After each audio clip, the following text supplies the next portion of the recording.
Adventure of Pipeman on W4CY Radio.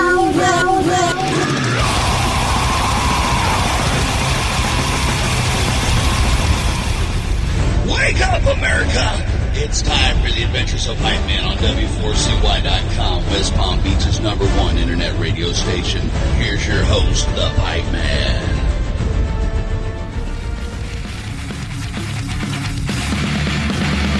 Raiding chaos, bring your God to war. Where is your bloody evil father? Within your church of hate, this sacred world, you chosen grace. Open the gate and embrace. This is the Pipeman here on the Adventures of Pipeman W4CY Radio, and boy, this is a treat because I was just on a ship. I'm usually like in another country right now, and meanwhile I'm only like 10 minutes from the studio with one of my favorite bands ever playing at this local Banyan Live venue, which is kick-ass in our part of town in West Palm Beach.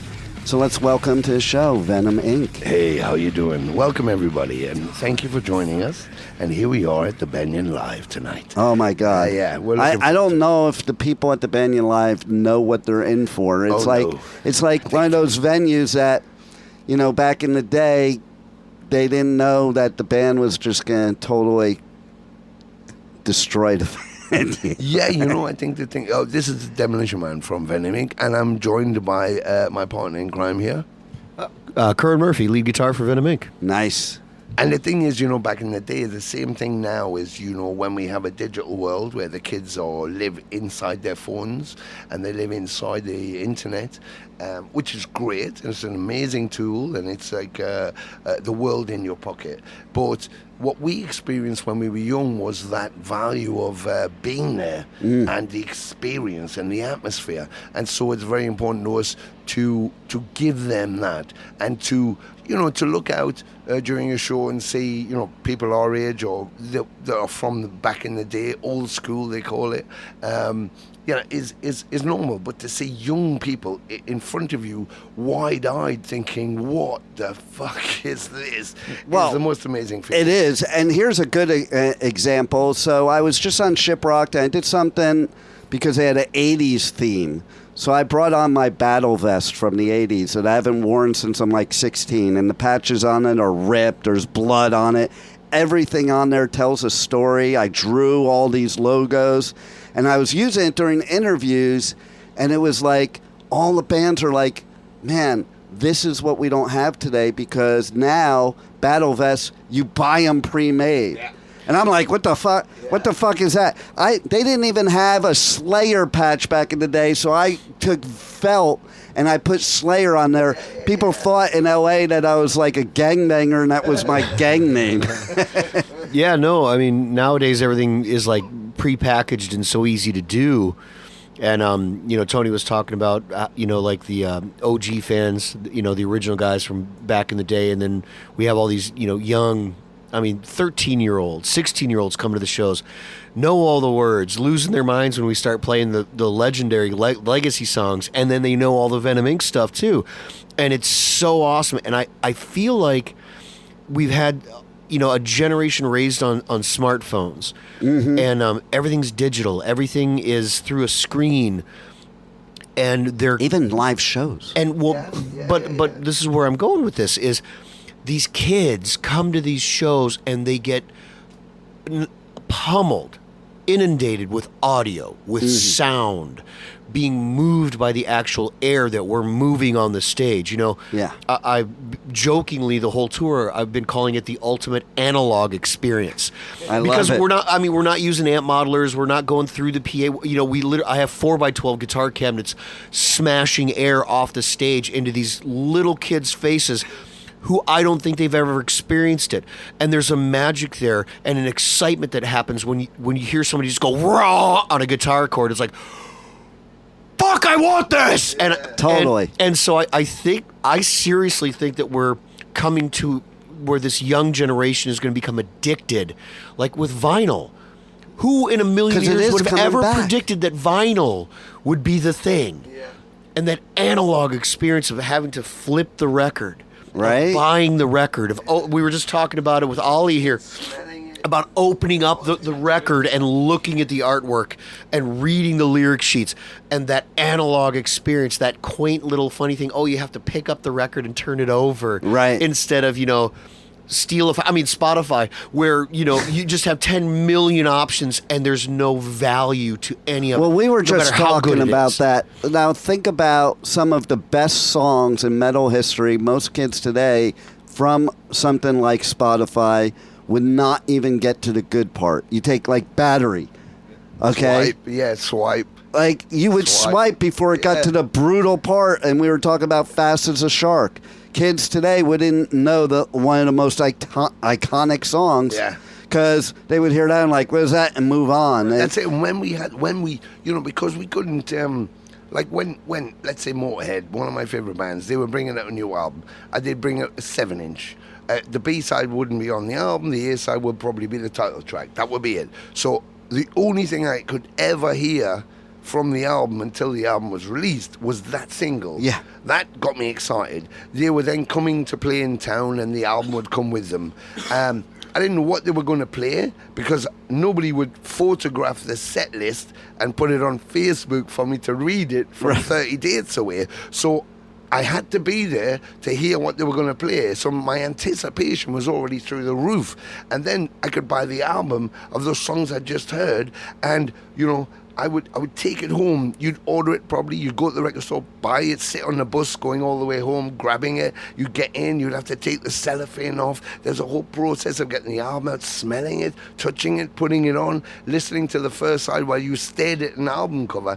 And the album cover could be interesting or it could have fucking nothing on it but the name of the band, and you still stared at it while you were listening to the record. And then it stopped, and you put the other side on and stared at the album cover. There was a whole tactile and the lyrics thing. The lyrics, it was a ritual, my kids are always like, how do you know the lyrics to every single song? It's because you spent your hard-earned money as a teenager, listened to these albums over and over and over again with the lyrics in front of you and memorized them like you were part of the band. Yeah, absolutely. You know? And there was something that, Jeff Mantis always, when he composed, would always go. He always composed thinking about the audience and when they're going to join us singing the chorus. It's like Judas Priest. If you go to see Judas Priest, you all sing the chorus. You might, we all pretend we know the rest of the words and make them up, as we do. But everybody sings the chorus. Yes. Because it's like it's just part of the experience, And that came from that tangibility, from the records, from the releases which we had. So by the time you got to a show, you were ready to sing the whole show for. And I've seen Halford do it. I've done it myself when my voice went one show in the old days. And I've seen a million acts where I've gone there and they just hold the mic out to the audience. Yeah. And I remember some guy called me... Especially when they forget the lyrics. Exactly, yeah. But I've been at those shows, like they forget that, you can tell they forgot the lyrics. Exactly, yeah. But also some guy there is that, of course, but I remember some guy at one show, I can't remember, Queensryche maybe or something, and he went like, I paid a ticket for hear him sing. I don't want to be singing. I went, yeah, but it's not about that. It's the experience. It's about going... You're part of this. And you made that person, like, those are memories I have forever. That type of stuff. Yes. Going all the way back. And then you and I were talking about this before the interview. But so I lived in L.A. and I used to go to this record store, Oz Records in the Valley. All us metalheads went there. Yeah. And there was this store clerk there. And you used to go in and he would hand you albums. And I remember the first album he ever handed me was Welcome to Hell. And like I was telling you, there was nothing like that before that. Like you were listening to Priest and Maiden and, And then I remember going home and I looked at the cover and I was like, oh, that looks cool. Because that's how we picked it out. And we didn't know what it sounded like. You looked at the album and it was like, that looks cool. Whoa. Or the people, whoa, they look cool. Yeah. And then you listen to it. Or the record label. You would buy albums off like Metal Blade Records. Well, clearly every band on that label is or Roadrunner Records, or you would look for the label if you didn't know. So here's a trivia question for you. You mentioned Metal Blade Records. Do you know how that relates to what I'm saying? No. Brian Slagle's shop. Brian Slagle was that store clerk was his at store. Oz Records. And Zazula's. Yep. You know who I lost, and I still Oh, my God. miss them dearly. But you know, my mentor, my guru, John and Marsha, and that's how they began. They had their record store, became Megaforce. You know, And you know, look at them, brilliant, because like I was at the first Metallica shows ever in LA. Yeah. And then when they left us to go up to the Bay Area and left us with all the hair metal shit, Yeah, me yeah. and my bro used to hitchhike up to the Bay Area to go Yeah. to the real shows.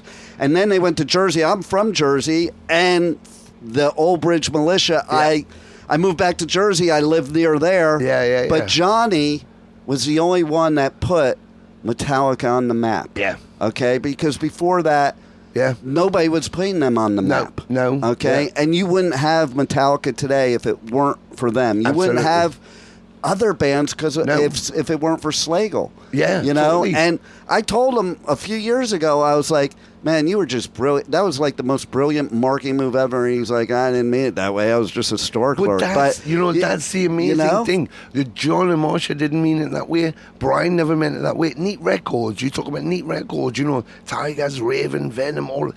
Dave had no idea. Dave would stand there and people would go, so what's your business model? He go, I've got no idea. While he was eating his Indian curry, going, Right. I don't know what's going on. So it was driven, the point was, it was driven by the kids. Yeah. And the artist can be the artist, but you know, if you talk to the artist, there's still those kids. Chuck Billy, he's still a kid inside. He's still that Bay We Area all are. kid. I'm the Everybody- first Bobby one to Blitz. jump into a pit, and I've But had two still, heart attacks. There you go. Exactly. You know? Exactly. And these were just. It was a scene that was created by the fans for the fans, and it's still the same way. And the corporates call it underground because they can't make cash from it. And when once they can make cash from it, it kind of legitimizes it. But it is legitimate. You know. It's like I said earlier, you know, the corporate companies who are the money, and everybody goes, oh, if we could just get a record deal. What do you want a record deal for? All your best photographers, your best creatives, your best artists, your best journalists, your best musicians are already in the underground. They poach in to pull you out so you can make a living at it, but we're already here. Imagine if we all just went, you know what, fuck you, and just held hands. We are the industry. Well, you mentioned that other devil company over there, and like, if every artist in the world took their music off of there, Yeah, then what are they going to do? exactly. And I have friends that have done that, but unless everybody's doing it, it's not going to do nothing because it's such a super powerhouse. You need Yep. every Yeah. single band in the world to and just. I think, you know, when metal was first becoming, you know, it was like Tony was saying, it was run by a bunch of kids. Yeah. And so the kids that could play had the bands, and then the kids that couldn't play but loved the music were the fans, and the roadies. and the roadies, and they just wanted to make it happen, and then, you know, if it feels like it was just a gang. Everybody was a gang. So even if when you're trading tapes with someone in the UK, someone in LA, someone in New York, someone in Elkhart, Indiana, and suddenly you run into them, and it's like, oh, dude, it's you.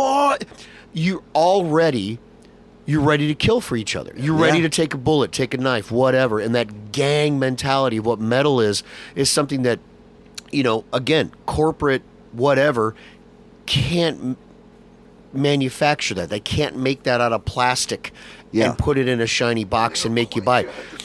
And thank God there's guys like you that have kept it real, because, you know, metal almost got destroyed because of the bands that did submit and not keep it real.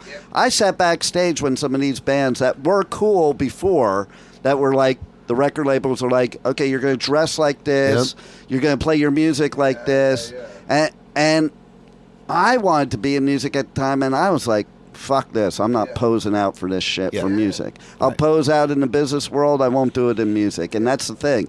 Metal and music is something that it's a passion, you know? It's just, and it's it what shouldn't you be do. turned into a business. It's just what you do, you know? And I mean, if you can, you know, coin or use a modern turn of phrase, if you can monetize what you do, metal. Yeah, you should make money. And you can, then you will be able to make your money. You will be able to have your element of it as your business. I think that's it. I think that's a key thing, and I think the key point is how much money do you want to make?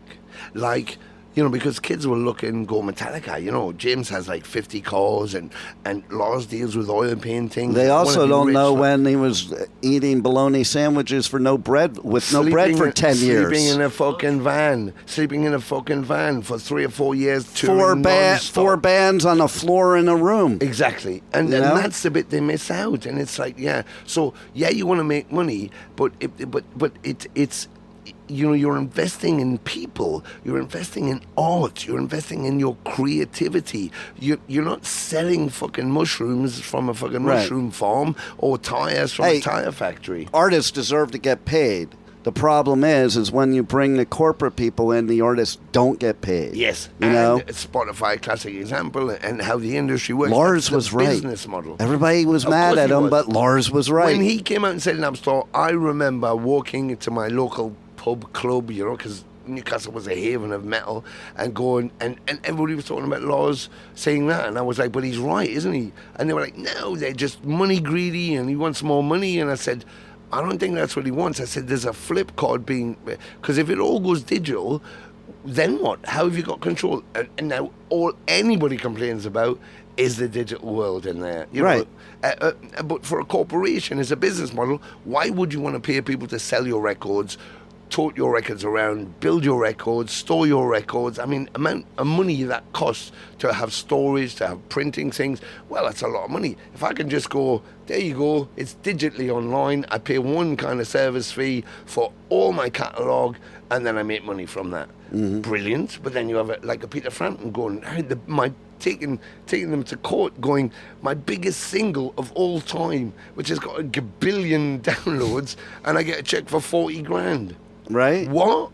Where's my money gone? Snoop. Which is why you have to support bands and buy their merch. Absolutely. Because that's the only way they make their money. It's important. And if they just make enough so that they can keep doing it, that's the point. They don't need a house in Malibu. They don't need a fucking Ferrari. They don't need Gene Simmons' lifestyle. They just need to make enough money that they can do it for a living and keep producing this art that we can all share.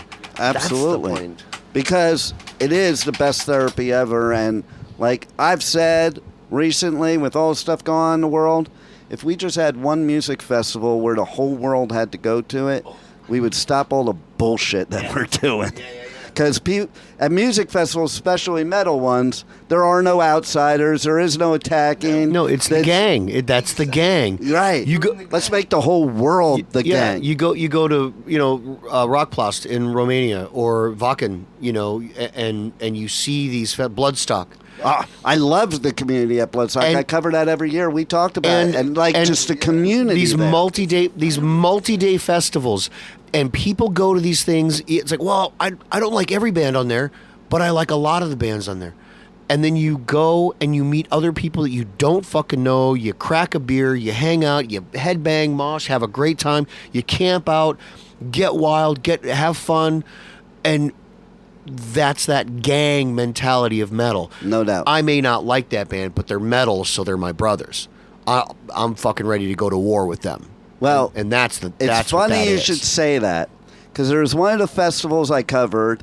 It was all over the news, where MGK started saying shit about Corey Taylor. Do you remember cute. that? Do you remember that? That's adorable. Okay. Yeah.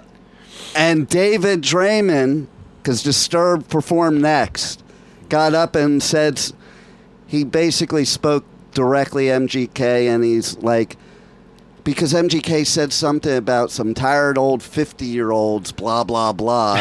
And he goes, this 50-year-old will kick your fucking ass.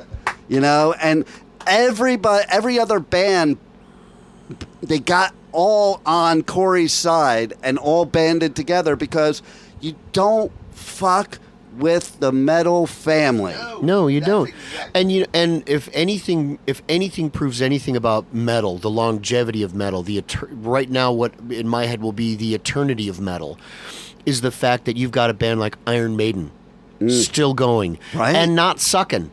And not sucking. Not Exactly. not detuning, not going to tracks, not on clicks, not on triggers. Fuck you, they're playing. Yeah. And you got a band like Venom Inc. Fuck you, we're playing. Yeah. You got a band like Slipknot, Metallica, still playing. Yeah. You know, I remember when I was working one of my shitty fucking jobs, you know, when I was a kid. And, hey, long hair, you know, my boss, you want to be a fucking rock star, huh? And I'm like, well, not a rock star, but I want to be a musician. I want to be on a record label. I want to make records. I want to tour. I want to have fun and all this stuff. I want to play guitar for a living. What happens when you turn 30 and it doesn't happen? I'm like, well, there's always time to go to college. There's always time to get a regular job. What happens if nothing happens? Like there's people in every industry. But then the very first professional band that I played for, I realized that some of the guys in the band were almost 40. Oh, heaven forfend! I know, you know? right? And then you know, you see like Motorhead Lemmy. Lemmy played almost till the day he died. How about this? Well, look at Ozzy, but how about this? When I was a teenager in the 80s, the bands I were going to see were all my age. I've noticed this recently, okay? Yeah. I'm like, this is freaking phenomenal, because when I was a teenager, we wouldn't be going to see 50-year-olds play metal. We would. It was like Metallica was only a couple years older than me. Slayer was the same age as me. Like we were all the same age. And now I go to festivals, and man, you see Metallica, okay, like at Hellfest. Yeah. And you have 100,000 kids that are watching these dudes that are in their late 50s and 60s. Yeah. Or people that are going to Ozzy. Look at Ozzy, man. No, totally. I mean, like, who would have thought Ozzy'd even be alive? Well, exactly. Like, Ozzy didn't. Oh, my God. Everything he did, it is life. Yeah. It's amazing, but people would, if he went out there today, people would go see him. Of course. At any age. Yeah. Or I see people at shows wearing, kids are like 4, 5, 6, 7 wear Misfit shirts. Yeah. And they know. Yeah, exactly. And they know the Misfits. Yeah. Grandma and Grandpa bringing them to rock shows. That's me. That's me. So now, you know, when, you know, metal was beginning in the late 70s, early 80s. And it was, like I said earlier, like, you know, the kids that could play had the bands, the kids that couldn't play were the fans. And it became this thing, and now that it has continued and not feels, this fad is going to go away. Grunge killed metal, pop killed metal, R&B, hip hop killed metal. And now you've got, you know, the children of the people, of those kids that were fans, and the children of the children. I've taken my son in his first mosh pit. He's now 40, and I've taken my two of my grandsons in their first mosh pits. Again, I know I said it earlier, but on this tour, I'm looking at 16-year-olds. There was a girl with her dad. Her dad drove her 2 hours to our concert at the King of Clubs. 13 years old, knew every word. Every word of every song, and we would start a song, and she literally, it was like Beatlemania. This little girl would lose her mind, and then start singing all the words. And at the end of the show, and everyone that has ever met one of their heroes in metal, she walks up to me and she goes, "Your music has gotten me through so much shit in the last year. It has saved my life." And I'm like, "You're 13 years old. I can't believe you're telling me the same story that if I ever get to meet James Hetfield, I'm going to tell James Hetfield." Because, and it's that universal and now this generational thing that just, it will not fade. It cannot fade. It can only continue to be. Well, I think about it too. Like, okay, so what did my dad listen to? Shit like Frank Sinatra. There was not that connection you have now. You didn't see that. And now, like, to your point, you have that connection, multi-generational, because it was the beginning of metal. Yeah. You know, like... It had never been before that. No, I mean, here's a funny thing, okay? One of my interviews went viral, like, everywhere. It was with Carmine Appice, and we were talking about what bands were metal and what wasn't, and it was... This is why it went viral. He said, "I don't think Black Sabbath was the first metal band. I think Metallica was." And he was talking about the jigsaw guitar. Yeah.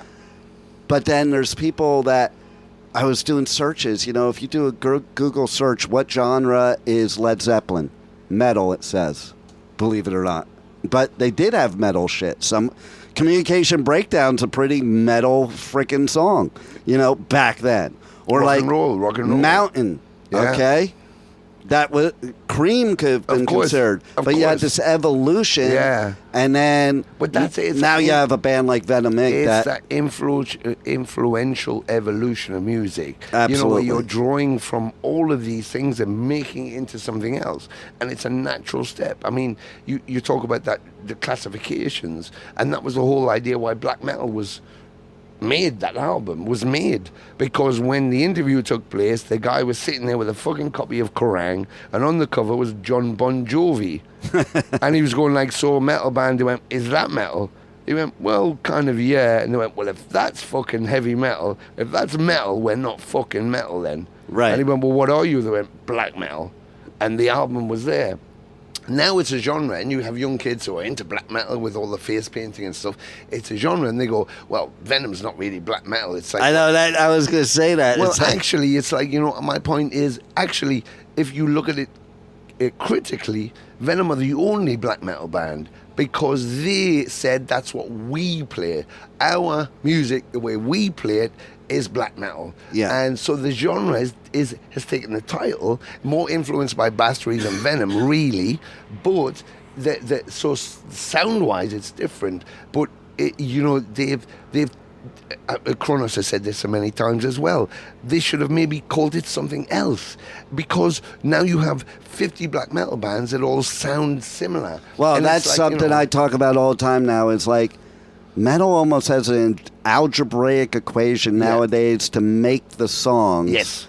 Whereas back in the day, It didn't have any rules. everybody was experimenting, so There was nobody no sounded rules. the same. You couldn't have got prog rock. You couldn't have got Yes if they were. You couldn't have got Asia if they were trying to paint by numbers. Nobody painted by numbers, and that's why you cited Zeppelin, great, or Purple. You couldn't. Were Purple metal? Probably not. Probably blues. No, but then you listen to Speedball, fucking hell, Fireball or whatever, and at Speed King, they were. It was blues, but it was fucking metal as well. So it's like, there was moments happening all the time because they just didn't have any rules. Well, that's like Metallica was originally considered power metal because there was no such thing as thrash metal yet. And that's what Venom called themselves, power metal, on the record. Yep. If you look at what does it say? It doesn't say black metal, it says power metal, and Metallica's power metal. Because it was like, well, we want to say that we're in this boiling pot of this area, but we're not copying each other. We're influenced by each other, but we're not copying each other. And now you have the genres like death metal, which is amazing, all the genres I love, and there's amazing bands and all, but the young kids are like copying their favorite band. It's like, you don't have to be them. No, They you be are them. yourself. You have to be you. When I would go to a concert, I might see, Judas Priest, Motorhead, AC/DC, fucking Foreigner, Rose Tattoo. None of them sounded like each other. They were all totally different, but they were all in my. That's my what wonderful. blows my mind at Hellfest is the idea that there's a black metal stage and a death metal stage to even separate those two genres to one specific stage. And that's the point. This tour this is a gloves off tour.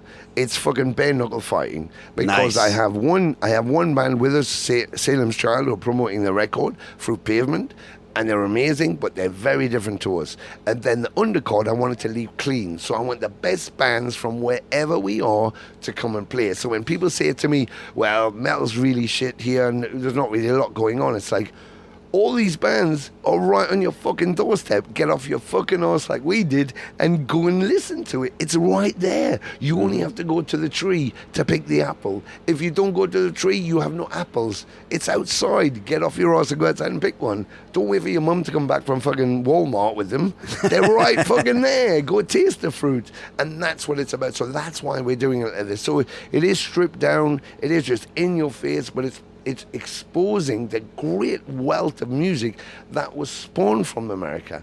From the Delta Blues all the way through Elvis, through fucking Bill Haley in the Comets, one of my favorites, and all the way through history. It's like, the world got rock and roll out of America. So to stand there and try and tell me that it's dead is like, you must be fucking joking. All you have to do is go to some of these festivals nowadays, and metal there's is a million people. like, listen, Yeah. I would have never imagined imagine back in the day that you would have a festival with 100,000 metalheads. Never. Like, I used to go see Slayer with 24 of my friends. Exactly. That was it. Exactly. You know, and stuff like that. When I'm in the middle of fucking Arizona and I'm sitting at a truck stop and there's a kid serving burgers to fat truckers and she's got a couple of piercings and a tattoo and she's dressed in black and she looks like desolate because she lives in a town where people are going, she's some kind of freak because she doesn't, I don't even understand what she listens to.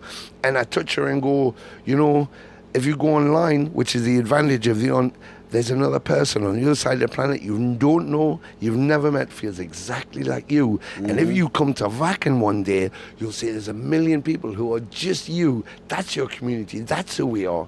You know, and you know, I'm opposed. I hear underground all the fucking time. It's like, what is the underground? Where's this underground? I don't see any underground. I just see us. I don't think it is anymore, and, you know, I think that's like a teenage thing. Yeah. You know, because you grow up. I mean, that happened to me.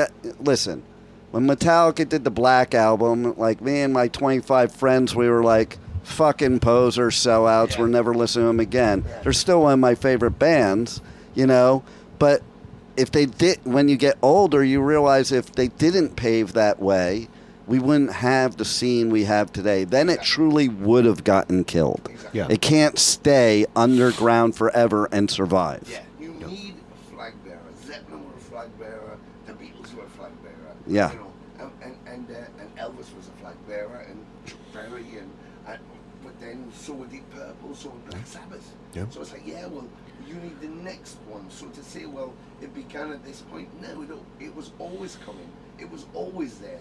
We were just discovering as technology improved, guitars improved. Yeah. You know, Gibson, Fender, when they were making their first guitars, you know, and it just gets better and better. It's endless, Yeah. and it's going to be amazing. And I'm still profiting that, you know, from the pandemic, that what's going to happen is we're going to have the next evolution. It's bubbling right now, and it's going to pop up. And it could be the next Pantera, or it could be the next Metallica, or it could be the next whatever. But it's coming. And I just think, you know, those kids were locked down. What could they do?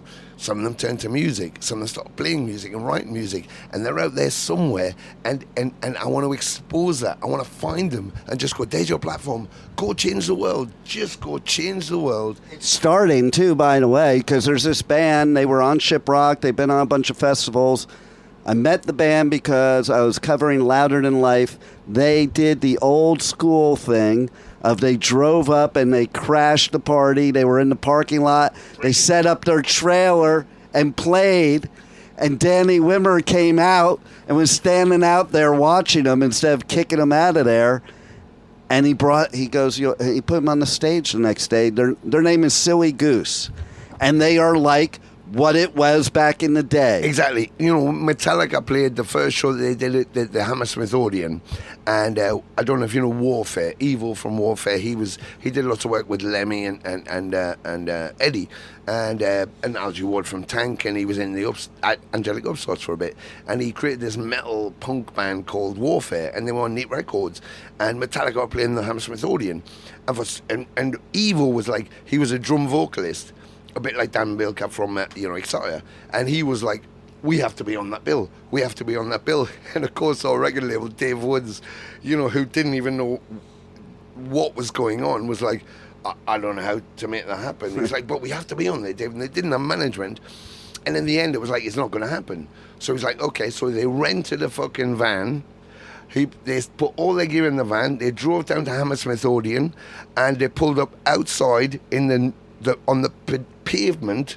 So off the road, on the pavement, they pulled out, threw the back down really quick, set everything in with their generator and started playing. And they played the full set before the police fucking went, what are you doing? You know, and I was like, great. So all the fans outside waiting to go and see Metallica. They opened for this Metallica. band, Silly Goose, did a subway show. Oh, man. I mean, They went in a subway car, set up, and were playing as the subway was going. And you know, I said on those points, I said, you know, when kids are going, yeah, but you know, I want to do this, but I haven't got this and I haven't got that. I said, you know what? For the first 5 years of me doing this shit, I didn't own one piece of equipment. I'd knock on someone's door and go, can I borrow your bass? Have you got a pedal? Can I borrow your little amp? And that's how I did it. And then I'd take them back the next day. So the point is, if you want to do it, and the subway thing, evil with it, you just do it. Nothing will stop you. And that's because that's what you're destined to do. There's a difference. There's two guys or girls or people. You know, one is in a band and the other is a musician. Yeah. And the guy in the band or girl in the band or person in the band might get turned off at some point, leaving just to a regular job because it hasn't happened and I had these ambitions and I don't play anymore. I may play for fun.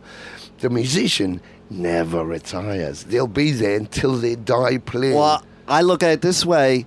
You were saying before about rock star.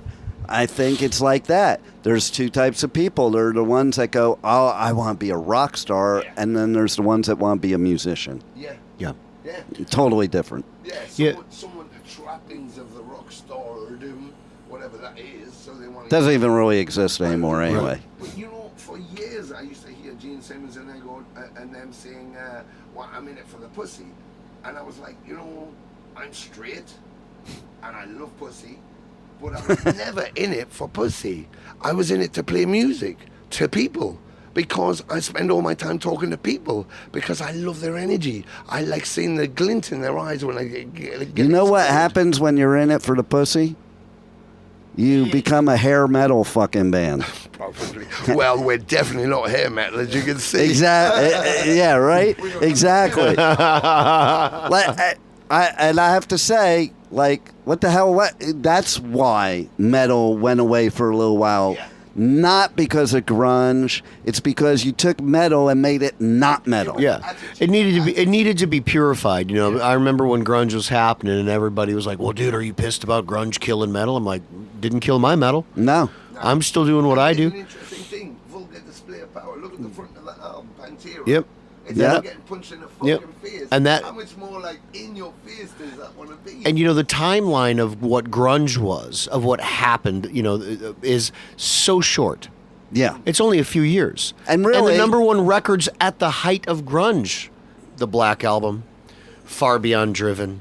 You know, I mean, motherfucking hitter records. Hitter records. And albums that we're still talking about today that still sell 1 million copies a year. And where's grunge? Exactly. I mean, there's still, you know, hey, Stone Temple Pilots and all, you know, And listen, everyone's Kurt died from Cobain heroin. was and a this- Kurt Cobain was a punker. He was a punk guy. He hated the fact that he became huge. Yeah. Totally. Fucking hated it. Totally. He stopped touring when they were on a big tour because he just wanted to sit in the room and play music with Courtney. Yep. He didn't want all that other shit. Yeah. All that other bullshit. I think because fundamentally it wasn't about the rock star. It was about the expression. He was an artist, you know, and Grohl will say the same thing. You know, he was an artist. He wanted to just express himself. You know, a Lou Reed or, you know, Velvet Underground, that kind of thing. It's one of the things when I hear people say, you know, negatives about Glenn Danzig. You know, we toured with Danzig. He was amazing to be with. He was so generous and so kind. And I'd watch him and just think, you know, he's misinterpreted. That guy is... Because people like is to an talk Andy shit without knowing the without person. knowing. They just look Yeah. at... He's an Andy Warhol, or, you know, he's just out there. Tom from Triptychon, you know, Hellhammer. The same kind of person with his relationship with Guy. You know, he's like, he sees everything as images and art, and I'm like, fucking hell, these guys are painting. They're painting. That was a perfect example, too, because that was another album that was handed to me by Brian, was Hellhammer. Yeah. And, like, I was just, oh, my fucking God. And, you know, kids today... They would have to wait like 15 minutes before they got to the song because that whole album was just like one big noise. When's the song start? Yeah, noise. You know, and when they turned around to Tom, which was like, he's a dear friend, and when they turned around and said, we want you to, you know, do Hellhammer shows, he said no initially, and everybody was trying to get him to do it, and he was like, when we did Hellhammer, you all said we were shit. You all fucked us off. You wouldn't give us a time of day. And now you want to make money out of it. I'm not interested. Right. I mean, he capitulated in the end, but, which I'm glad he did. So a new generation can hear these things live. But I respected that because it was like, we didn't care about us when we were starting because it was corporate. You know, the corporates are now going, ooh, you've got a lot of fans. what's your likes on Facebook? That's the first fucking thing. When you join an agency or anything corporate, they go, how many likes have you got on Instagram? Who gives a fuck how many likes I've got? What is that? Some guy in fucking Kuala Lumpur is coming to my show tonight. He's in fucking Kuala Lumpur. What time is your set anyway? Because we don't want to miss your set. Oh, I don't know. We have no idea. 8 o'clock, isn't it? 7:40 now. Oh, well, we're getting closer. I don't know. I've got no idea. See, I'm glad I said something. I'm glad you said something. Maybe we should end the interview because you might have a show to do. Good night. Thank you very much for joining us. And next week, we'll be talking about your favorite recipes from the junkyard. We love you, and good night. I love it.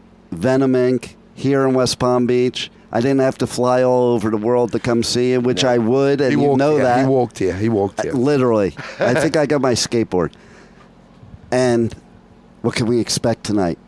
In like 5 minutes. Once again, the full Furious analog experience. Heavy metal, loud as fuck, smashing you with sound, throwing notes at you. That's what you can expect at a Venom Inc. show. Absolutely. Every time, every night. I can't wait, and Neither can I. Fucking, it's going to be badass. There's not many times, because I do this so much that somebody could say, wow, I'm super excited. You know, I love it. I'm excited tonight.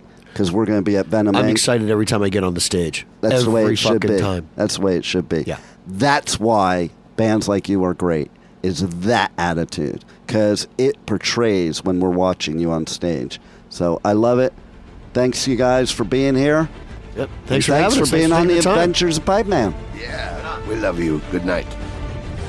Thank you for listening to the Adventures of Pipeman on W4CY Radio.